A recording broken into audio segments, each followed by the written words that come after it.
Olá pessoal, muito obrigado por ter voltado. Beleza? Vamos lá. No bloco passado, se não assistiu, volta lá e assiste, a gente falou do Snook. A partir de agora, eu vou entrar num assunto que é importantíssimo, tem sido cobrado em provas e concursos, inclusive da magistratura, do Ministério Público, bem como de analistas, tanto do Poder Judiciário como também e aí principalmente dos órgãos ambientais. Então a gente tem visto concursos aí recentes para a Maju aqui em Juazeiro do Norte, a gente viu provas SEMASSE, ICMBio. ICMBio precisa aí ter concurso, faz tempo que não tem, e IBAMA. Então é importante você ter a ideia dessa classificação das unidades de conservação. Primeiro, eu quero que vocês entendam que aqui o artigo 7º, que está disponível aí para vocês na sua redação original, diz que as unidades de conservação que integram o SNUC se dividem, olha aqui, ó, não sou eu que estou dizendo não é doutrina não, pessoal, é a lei, 2 grupos, quer dizer que eu tenho uma categoria maior, que são os espaços territoriais especialmente protegidos, criados lá pela Constituição de 88, ok. Dentre eles eu tenho vários. Entre eles eu tenho as unidades de conservação. Eu já falei para vocês de APP, falei para vocês de RL. Esses dois aqui a gente vai olhar em suas minúcias quando dá a abordagem na próxima semana do novo Código Florestal, tudo bem, mas a gente está falando de unidades de conservação. Mas mesmo essas unidades de conservação, elas subdividem em 2 grandes grupos. Seriam eles quem, professor? As unidades de proteção integral e as unidades de uso sustentável. Ok. Meus amigos, lembra que eu falei para vocês da crítica do professor Herman Benjamin, ministro lá do STJ, que diz, o nome já está errado. Ok, olha aqui o detalhe, eu falei que existiam unidades mais próximas da preservação. Então, olha aqui, proteção integral normalmente terão objetivos atrelados ao preservacionismo, a regra geral, pode comportar exceções, enquanto as chamadas unidades de uso sustentável estão atreladas ao pensamento mais conservacionista. Vamos entender, vamos lá. Parágrafo 1º, o objetivo básico, quer dizer que podem ter objetivos específicos distintos, das unidades de, proteção integral é preservar a natureza, sendo admitido apenas o uso, olha aqui, indireto. Quer dizer que não é aquele que eu vou retirar nada do meio ambiente, eu não vou tirar nada da natureza.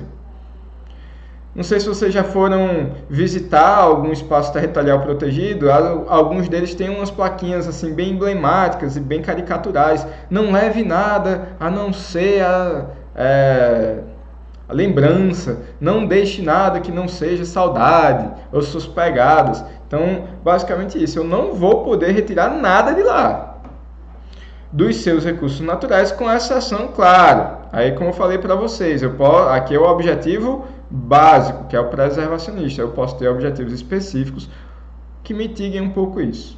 E aí, parágrafo 2º, o objetivo básico das unidades de uso sustentável é a conservação, compatibilizar a conservação da natureza com o seu uso. Ok, então, claro, da parcela que for possível de utilizar, por evidente. Tudo bem? Então vamos lá. Tenho 2 grandes tipos, mas cada um desses tipos se dividem em várias espécies. Vamos começar pelas de proteção integral. O artigo 8º vai dizer, são unidades de conservação e proteção integral, as estações ecológicas, inciso 1, inciso 2, a reserva biológica, inciso 3, o Parque Nacional, inciso 4, o monumento natural, inciso 5, o refúgio da vida silvestre. Só são esses 5 aqui na de proteção integral. E aí os artigos subsequentes farão uma análise pouca coisa mais detalhada. Eu peço que vocês leiam todos esses artigos na casa de vocês, no intuito de criar e dizer o que é cada uma delas. É como se fosse uma tipificação. Claro que no caso concreto eu tenho nuances, mas a tipificação de cada uma dessas unidades. Vamos lá. A primeira e a mais protetiva, ou seja, vamos lá, quanto mais protetivo, menos eu permito o uso, ok?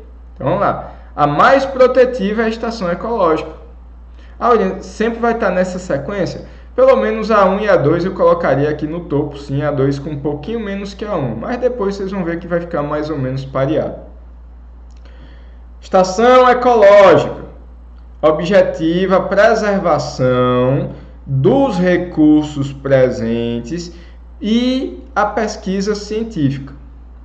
Só serve para isso, pessoal. Então, eu tenho atributos naturais relevantes, eu tenho uma biodiversidade, mas eu também tenho um ecossistema frágil não só pela biologia, mas também pelas espécies, mas também por outras situações, sei lá, são encosta de morro, é uma formação sedimentar bem fragilizada, ou que já foi utilizada demais, eu não sei, eu tenho mais do que exatamente uma espécie ameaçada, eu tenho uma fragilidade mais total, mais complexa do que exatamente apontar espécies. Então, eu tenho que preservar isso. É aquele tipo de lugar que, se eu permitir qualquer outro tipo de uso, pode ser que se acabe para sempre. Então, olha o prejuízo.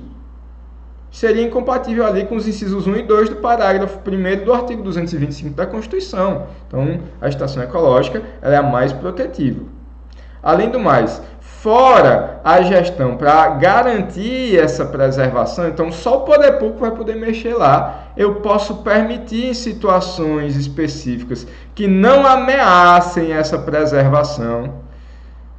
Então, meu pai é servidor público federal, entrou em BDF, que virou IBAMA, que hoje é ICMBio, ele cuida das unidades de conservação. E aí já teve uma situação lá que determinado pesquisador queria fazer a coleta de, acho que eram 1.800 indivíduos de sapo para saber se eles tinham determinado tipo de um anfíbio, para saber se tinham um determinado tipo de verme.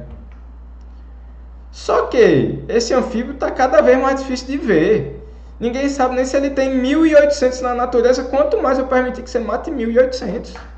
Entendeu? Então, nem toda pesquisa vai ser permitida. Tem que ser a pesquisa que não seja contrária àquele motivo preservacionista. Ok? Mas pesquisa também pode ser feita. Outra característica marcante é a dominialidade, porque as terras devem ser públicas. E se não forem, William, o ato que criou essa unidade de conservação deverá ser considerado um ato expropriatório, de maneira que houve uma desapropriação indireta e é cabível a indenização prévia e justa. Se não foi feita, o antigo proprietário deve procurar o Poder Judiciário no intuito de receber os valores adequados. Ele não pode questionar a necessidade da desapropriação, assim está posto o nosso direito administrativo no Brasil, ok? Então, a dominialidade das terras é pública. A estação ecológica não tem esse negócio. Ah, tem uma estação ecológica na minha propriedade. Não, não existe. Ah, professor, e essa estação ecológica aqui das Timbaúbas? Não. Timbaúbas não é uma estação ecológica aqui em Juazeiro do Norte. O Parque Municipal das Timbaúbas, na verdade o Parque Ecológico das Timbaúbas, é uma unidade de conservação, inclusive fora do SNUC, aqui de Juazeiro do Norte. Não é uma estação. Estaria talvez próximo ali um parque, tem gente que fala que seria mais próximo de uma APA, é anômalo. Então, tem que ler a legislação específica dele para saber o que é que ele está protegendo, tá bom? Cuidado para não confundir. Além do mais, é proibida a visitação pública, nem que seja para educação ambiental. A estação ecológica, acho que mais perto de nós aqui na região Cariri cearense, é a estação ecológica de Aiuaba, tá bom? Além do mais, reserva biológica, está lá no artigo 10, leiam, as características estão lá. Dessas do artigo 10, do caput e dos incisos, eu vou destacar para vocês o seguinte, olha, o objetivo é preservar o meio ambiente natural, ok, evitando interferência humana direta, mas especificamente para proteger espécies biológicas. Então é comum, inclusive, que as ditas reservas biológicas, que são também nomeadas REBIO, tá? Só para fazer a sigla, REBIO, professor. Então, é comum você ter atrelado ao nome REBIO o nome de uma espécie. Então, eu conheço, por exemplo, lá na Paraíba, a REBIO guaribas. Claro, eu não fiz a visitação, que também não é permitida, mas eu cheguei a conhecer a parte que é pública, a parte da administração. Ok, a REBIO guaribas. Guariba é uma espécie de primata que é protegida especificamente aqui, então para garantir a sua reprodução, para não perder as espécies. Ok? Lá na estação de Aiuaba tem também uma espécie bem endêmica, bem interessante, que são as avoantes. Então tem um pombal interessante lá, mas a proteção não é apenas as avoantes. Ok? Então, REBIO guaribas, REBIO queriam criar uma do soldadinho do Araripe, não chegou a ser criado, foi criada uma outra espécie de unidade. Temos uma para o mico-leão dourado lá na Bahia. Então, normalmente, a REBIO, tem uma outra no litoral sul da Paraíba que é para proteger caranguejo. Então, existe uma série de reservas biológicas, mas normalmente eu estou atrelado aqui o objetivo um pouco mais a uma ou algumas espécies biológicas mesmo. Além do mais, também propriedade do governo que criou, pode ser federal, pode ser estadual, lá em cima também, pessoal. No caso da Estação Ecológica de Aiuaba, é federal, então a dominialidade é da União. Mas pode ser uma REBIO estadual, sem problema nenhum. Aí vai ser do estado, do Ceará, do Pernambuco, de onde quer que seja. Permitida a visita com fim educacional. Então, olha, é um pouco menos protetiva porque eu tenho que preservar os recursos, eu permito a pesquisa, mas eu já permito também aqui a visita para a educação ambiental. Tudo bem? Além disso, meus amigos, o terceiro é o Parque Nacional. Lembra que as unidades de conservação no mundo todo surgem com o modelo que nós temos hoje no Brasil, com o Parque Nacional de Yellowstone nos Estados Unidos ainda no século XIX, com a expansão lá do país estadunidense, do território estadunidense. Além disso, a gente tem o Parque Nacional Kruger, que foi o segundo criado no mundo. Aqui no Brasil, o Sistema Nacional de Unidades de Conservação nasce com o Parque Nacional de Itatiaia e é uma das espécies ainda das mais importantes. Inclusive, pode-se dizer que em nível federal só existem 2 unidades de conservação que são sustentáveis do ponto de vista econômico, ou seja, elas recebem mais dinheiro do que gastam na sua manutenção, que são na verdade dois parques nacionais.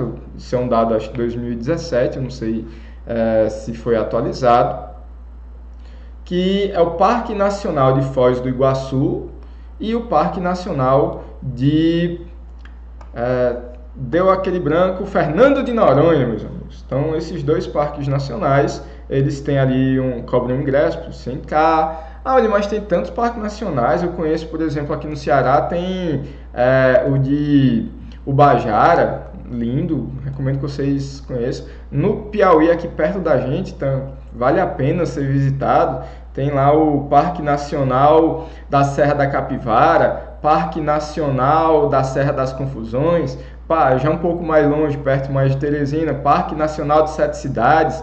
Lá no Maranhão, Parque Nacional das Dunas, como é que chama lá? Dunas não, dos Lençóis Maranhenses. Tem um outro que a galera aqui da nossa região gosta muito de ir, que é o Parque Nacional ali na Bahia, da Chapada Diamantina. Então, daqui eu já revelei uma coisa, muita gente vai visitar, eu conheço todos esses que eu falei para vocês. Na verdade, falta conhecer desses que eu citei só dos Lençóis Maranhenses, mas já passei por perto lá algumas vezes. Então, o objetivo é o de preservação, ok. Tem que ter uma grande relevância ecológica, ok. E uma beleza cênica. Tudo isso que eu falei para vocês tem belezas cênicas exuberantes. Então, permitida, olha, atividades de pesquisa, educação e lazer. É permitido o ecoturismo. Foi o que eu revelei para vocês antes da hora. Outra característica importante é a sua dominialidade. Então, olha, para ser parque, aí sim, olha, mutatis mutandis na hierarquia da estrutura dos nossos entes públicos, pode ser nacional se foi criado pela União, pode ser um parque distrital se criado pelo Distrito Federal, estadual pelo Estado ou municipal se foi criado pelo município.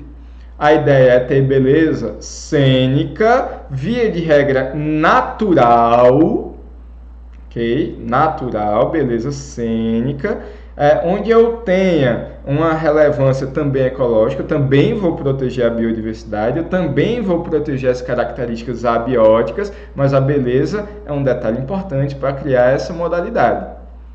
Eu posso ter visitação de pesquisa, de educação, mas também de lazer. Então, olha, já é um pouco menos protetivo. Mas a dominialidade continua sendo dominialidade pública. Um dos detalhes tristes ainda hoje é que o Parque Nacional da Chapada Diamantina, tão bonito, tão visitado, infelizmente ainda não aconteceu a regularização fundiária do parque, de modo que ainda muito dos sítios que são visitados estão sob o controle privado e nem todo mundo tem o cuidado de preservar. Alguns até cobram ali uma taxa para receber a gente, para visitar, para manter, mas outros só estão preocupados em lucrar mesmo, até cobram ingresso, mas está cada vez menos protegido, tem cada vez menos recursos para se visitar alguns dessas fazendas que deveriam já ser uma unidade de conservação de dominialidade federal.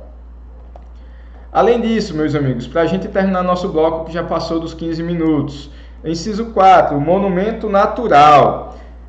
Está lá criado no artigo 12, especificado com suas próprias características. Basicamente, eu tenho sítios naturais, olha aqui, ó, beleza cênica de novo. Agora, eles podem ser bem restritos. Por exemplo, o Monumento Nacional da Pedra Furada de Jericoacoara. Não existe, mas poderia ser criado. O Monumento Natural do Corcovado ou do Pão de Açúcar, no Rio de Janeiro, pode ser criado. O Monumento Natural eu digo que pode ser criado, pode até ser que já seja, só não fiz a pesquisa adequada. A Galinha Choca, de Quixadá. Beleza. Então, eu tenho um espaço, que pode ser até bem restrito, com características naturais, que também tenham ali uma grande beleza cênica. O famoso cartão postal, né, pessoal? Tudo isso que eu falei para vocês. O domínio aqui, pessoal, pode ser público, mas também pode ser particular. Então, não existe aquela desapropriação direta ou indireta para a criação ou pela criação, respectivamente, do monumento natural. Agora, eu posso permitir que se mantenha sob dominialidade particular, desde que a utilização não comprometa o motivo da criação da unidade de conservação. Imagine que eu crio um monumento natural da Galinha Choca de Quixadá e permito que seja de um dono de uma britadeira, para quebrar o granito e transformar em brita. Aí, pelo amor de Deus, né? A gente não estaria protegendo. Então, se aquele proprietário ele está agindo de maneira incompatível com os motivos da proteção, então tem que acontecer a desapropriação. Por fim, o refúgio da vida silvestre. Pessoal, na gradação de proteção de espécies, ele está logo abaixo ali da REBIL. Agora, primeiro, o domínio também pode ser público ou particular. A proteção aqui é da vida selvagem local ou migratória e sua reprodução, ok? É menos protegido que a REBIL, porque eu posso permitir visitação, de qualquer maneira, não só para educação ambiental, pode ter lazer. O cidadão que é proprietário daquilo pode ter sua criação de gado, por exemplo, desde que não torne incompatível com a proteção daquela espécie. Então, vamos supor a proteção da reprodução dos tuiuius, que são aves representativas do Pantanal. Aí o cidadão é dono de uma grande fazenda, tem uma parte lá de sua fazenda dos tuiuius reproduzem, ele usa o gado, se o gado que ele colocou ali dentro ele tem criação de gado, não compromete os ninhos lá do tuiuiu, ok, ele pode colocar o gado dele lá. Agora, o que ele não pode é desmatar as árvores, retirar ali a biodiversidade, os alimentos dessas espécies e colocar em risco ali a reprodução da ave, tudo bem? Pessoal, essas 5 são as unidades de conservação da espécie proteção integral. São unidades de conservação que, de uma maneira lógica, poderiam ser chamadas de unidades de preservação, sem muito problema, mas que, de novo, fazem parte do Sistema Nacional de Unidades de Conservação da Lei 9985 do ano 2000. Até já, bebe uma água e volta assim que puder.